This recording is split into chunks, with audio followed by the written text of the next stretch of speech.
Hello, everybody. We're back with another Dear Sadie&P, where you guys write to us and we read the letters and we react to it Yes. on camera. So to be fair, I'm gonna let you select randomly because there's a bunch of emails that we haven't read yet. So Okay. I'm gonna give you like the first letters: B, J, E, L. I choose B. Oh, okay, this is actually the oldest one. This is from March. So I'm gay, and in high school I had a huge crush on my literature teacher. She was 42 and I was 17. I did every silly thing you can imagine to get her attention, but with no avail. Randomly, I learned that she was married to a man, but it didn't matter to me. After all I wanted was for her to acknowledge my existence. Anyway, I graduated from high school, I went to college, and I'm a gynecologist. Point is, last week she visited my clinic for a minor gynecological problem. I was shocked when I saw her again. She's still a beautiful woman, plus the maturity that has been delicately reflected in her features. I reminded her that I was her student, and she told me she remembered me too. My question is, should I make a move now that I'm 37 and she's 62? Should I at least tell her that I had a crush on her back then? I'm her doctor and she's my patient, and I don't want her to feel like I'm sexually harassing her or taking advantage of her. Thanks in advance for your time. Okay. Oh my god, okay. that's hilarious. In my head is no, don't make a move. The gynecologist? Yeah. That's so funny. Don't make a move. It's not kosher at this point in time. Well, I mean, you can always be like, you know, do you want to go catch up with me? Hey, let's go for a dinner. And then you can tell her, or lunch. No? Just because she's a gynecologist?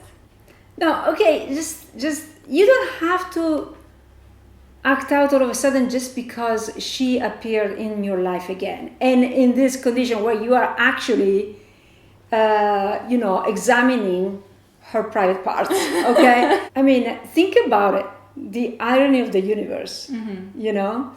It's crazy. Yes, exactly. So question yourself in a way that ask yourself, is it just a memory, or you really have feelings for this person?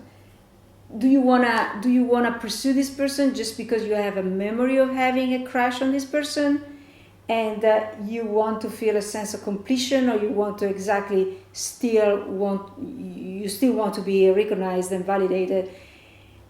I mean, it's harmless if you just say, okay, you want to catch up, and then you meet outside work, and then you tell them, I had a huge crush on you back then. Yeah, I'm clear on this. I am so clear. I would never tell her that you had a crush on her because you are her gynecologist. You understand? Oh, I mean, it's not like one thing is if you are just her, the medical doctor or something. Maybe it's different, okay? But I don't know. I feel like it's breaking a boundary in a way. I don't know. I would keep it really kosher. Okay. Kosher. Sorry, but ask yourself why after so long time. I guess you had a life until now. I mean. Well, I still remember having crushes on my teachers, and I feel like if I ran into one of those old crushes, I might still have some of those feelings. I don't think they will go away so easily. Maybe it's destiny that brought them back together. How random is it that, she was her gynecologist? That's crazy. It's crazy. It's a crazy coincidence. It is. Also, sorry it took us so long to respond to this. I know it's a little bit late. This was in March, like the end of March. Yeah, but I don't feel it like... Okay, keep us posted on what you Let's do another one. Don't make a move, please. Okay, let's do another one because this one was kind of short. Yeah. This person wrote to us twice, so I guess I'll do the most recent one. In her first email to us, she writes about a girl from work that she had a crush on. It's the same person with the girl from work in the previous email that I sent you. This time it's about a fact that I confessed my attraction to her. I felt like she was bi because of one of her posts from social media, where she was passionately kissing a woman. I asked her to go out because I had something to tell her. Now, as a person aside from work, she's really immature and actually pretty annoying. But anyway, I told her that she's attractive and that I like her, and that she was literally flattered, looking down and not really getting how I like her, but she said thank you. Then she told she only fucks with guys because she had 15 boyfriends one time. She also has a lesbian friend and she pretty much knows about this stuff. She even wears LGBT shirts and is pretty masculine. I don't know why I took some strange vibes from her and felt like something weird was going on, but I confessed anyway. Because she's always getting mad with me if I don't sit near her, for example. She told me she might even date women one day because never say never. Also, she told me if I should try actually dating women to see if I like them and not to do it first with her because she's not going to help me with that if I don't even know for sure.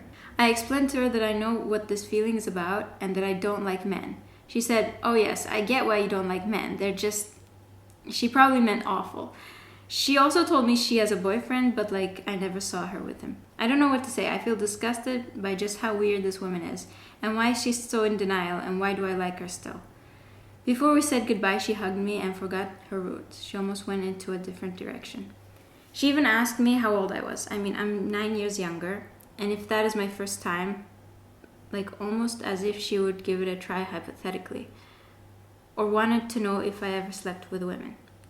But what does never say never mean? Is she actually denying a part of her? Any comments? Yeah, go first. What's your impression? So I didn't quite get the age, so how old is this? 9 years younger. Yeah, but how old is she? It's okay. I it's mean, fine. 9 years is not that big of an age gap because my parents had a 9-year age gap and it was like not something weird. Yeah. But no, that's not the point. The point is that she seems to be straight, but like bi-curious. I mean, or like internally homophobic for sure. Because you don't just, have these like flirty moments with a girl and then you tell them, no, actually I'm being with 15 guys. I don't know. That's something very homophobic to say, I feel like. Because if she was even a little bit open to that, she wouldn't have been so like, oh no, don't do it with me, do it with another girl because I'm not going to help you figure out your sexuality, that kind of thing. It kind of reminds me of like a friend I had a crush on and I was like, I'm pretty sure she's bi because she's so affectionate with girls and she has this bi vibe. But, when you're raised in a straight culture, even if you're a little bit bi, sometimes it doesn't matter. Like they just choose to be straight anyway. I don't know, what worries me about this woman is not so much the fact that she might be confused, but it's rather the fact that she likes attention. Like she likes tons of attention. And sometimes in this kind of people, they kind of manipulate anybody who they feel like they are at the center of their attention. And so at one point it doesn't matter, sexual orientation doesn't matter in that point. They just want attention, okay? Right. So they kind of manipulate the whole situation. So that's what worries me. So I might like a little bit toxic. I might be totally wrong, but no, I think you might be right actually. Do you feel like you wanna really put a lot of energy? This is my question to you. Do you feel like you really want to put a lot of energy onto a person like that? I mean, in the end, it's gonna be like a constant loop that no one is getting nowhere. And the only person who's getting something is the person who is seeking for attention and the people giving it to her, and that's it, pretty much. Unless you are the kind of person who are attracted, and maybe yes, otherwise you wouldn't be a match to this person, attracted to the people who want your attention. You're giving it and you're getting something out of it. But let's be honest and clear here. With people like that, you don't get much. So. I mean, today it's like, give me another one. Psychological assessment much? Actually, that might be on point though, because there are these kinds of people who only do it to get attention. It's not even conscious, like it's totally subconscious. It's the way they work. But yeah, it's the way they're wired. Exactly. Actually, yeah, I'm attracted to that kind of person. Anyway. There you go. Because usually they are kind of attractive, like the immature ones. It's almost like they never had to grow up because they were already attractive. So yeah, like they didn't have to develop any. So wait, are you attracted to me because of that? No. Okay, that's good. Actually, I never had a crush on you, so there you go. Exactly. You're very I'm not healthy. your type. Yeah, you're not my type at all. You're not toxic. Okay. That's why we lasted so long, though. Anyway. Yeah. Okay, so I guess we'll do another one. That was quick fire. Boom, boom, boom. Getting through them. Prior to this time, I thought I was weird, as I didn't understand myself and my feelings, especially being an African. It was extremely difficult to talk to anyone about the way I was feeling. By the way, I'm 39 years old, female African, happily married to a very loving black king, blessed with 5 beautiful kids. My problem started when I came to Italy with my family 3 years ago as a diplomat. My husband works for the government of my country. To cut a long story short, I fell in love with this woman, who's my son's friend's mom. It was a bad time for me because I didn't understand it. I had to run back to Africa before our stay was over.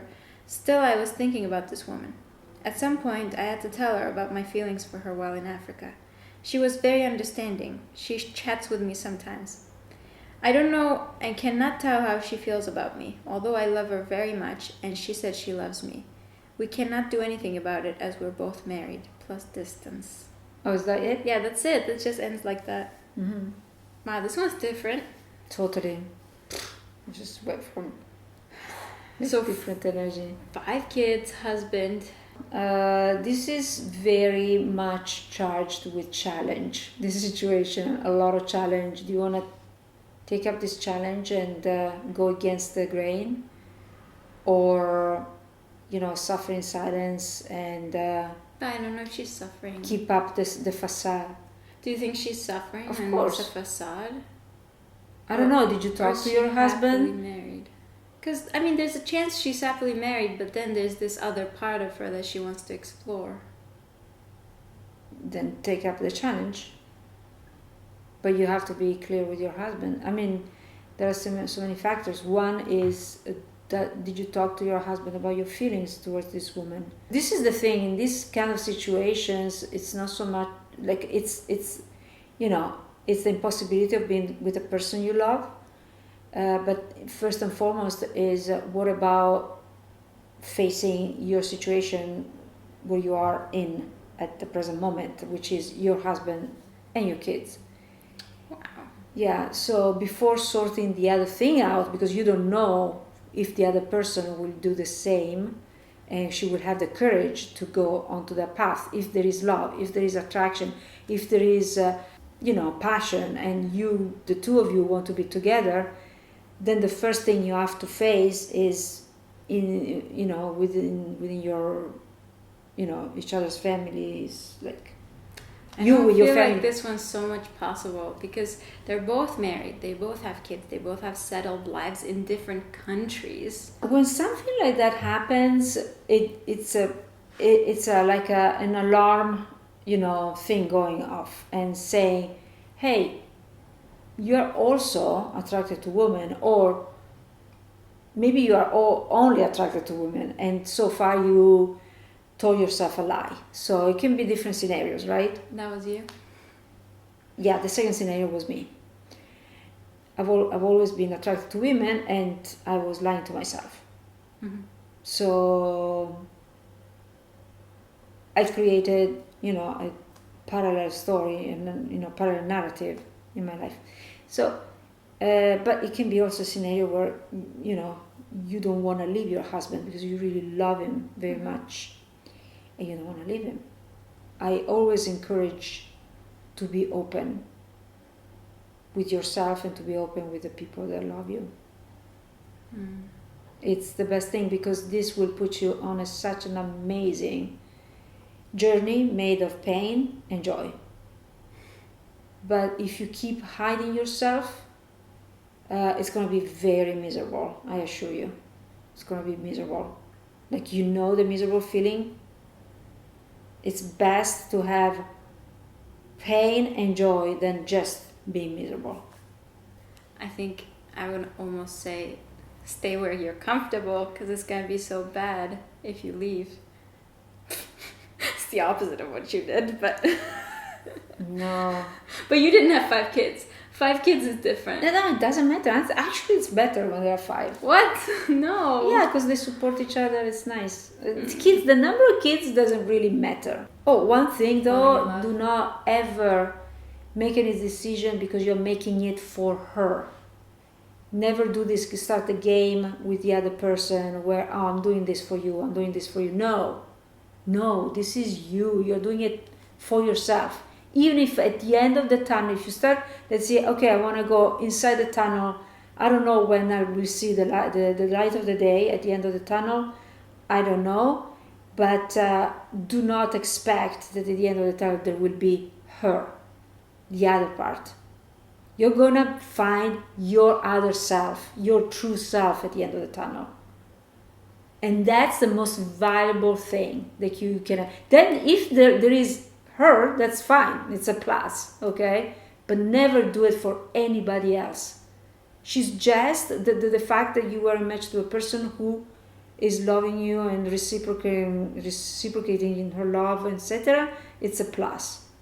But it's also a message for you to say, hey, you are at this, how do you call it? Crossroads. Crossroads.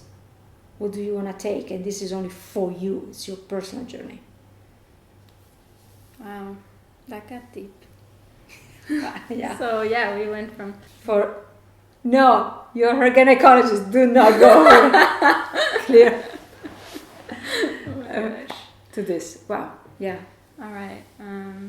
Thank you for writing to us. I hope that those late answers helped in some way. I feel bad when we're so late, but what are you gonna do? Better late than never, right? Thank you so much. We love you. Thank you for your support. Thank you for your letters. We'll try to cover them all. And so have a great week. Timing. Bye. Okay, go answer your phone.